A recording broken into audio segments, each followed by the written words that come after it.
Vesicular tuberculosis. Tuberculosis of the vesicle is always at first unilateral. Before both vesicles are affected, the prostate must become inflamed. Whether tuberculosis is usually primary in the prostate or in the vesicle is not clear. The lesions of localized tuberculosis, tuberculization, caseation, and suppuration terminating in fistula or atrophy appear first near the mouth of the organ, where they may remain localized or whence they may be disseminated throughout its length. Commonly, there are no symptoms directly referable to the vesicle.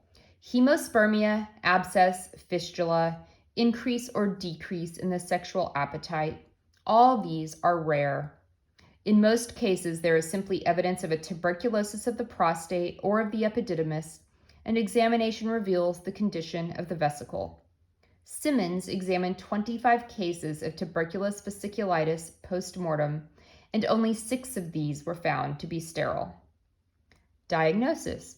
When the prostate or epididymis is known to be tuberculous and the vesicle is found dilated or nodular, it may be assumed to be tuberculous as well.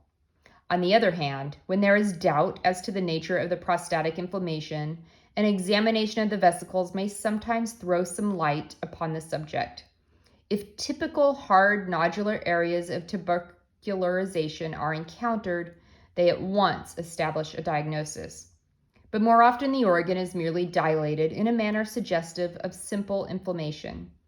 If, in such a case, the urinary and physical examinations fail to indicate the nature of the disease, the latter may declare itself in a characteristic but disagreeable fashion by an outburst of tuberculous epididymitis directly referable to the examination of the vesicle.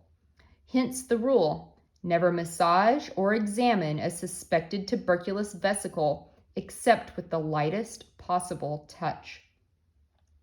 Treatment. All local treatment of a palliative sort must be studiously avoided. Massage and douching do not benefit the vesicle but endanger the testicle. Here, as elsewhere, the general hygienic treatment of tuberculosis is of prime importance. Surgical treatment. Inasmuch as tuberculosis of the seminal vesicle and prostate is unquestionably kept active by the presence of tuberculosis in the epididymis, there can be no question of the advisability of removing the epididymal focus as soon as the diagnosis is certain. On the other hand, it is quite obviously absurd to expect to amputate tuberculosis of the epididymis or of the testicle and thus to get rid of all the tuberculosis in the body.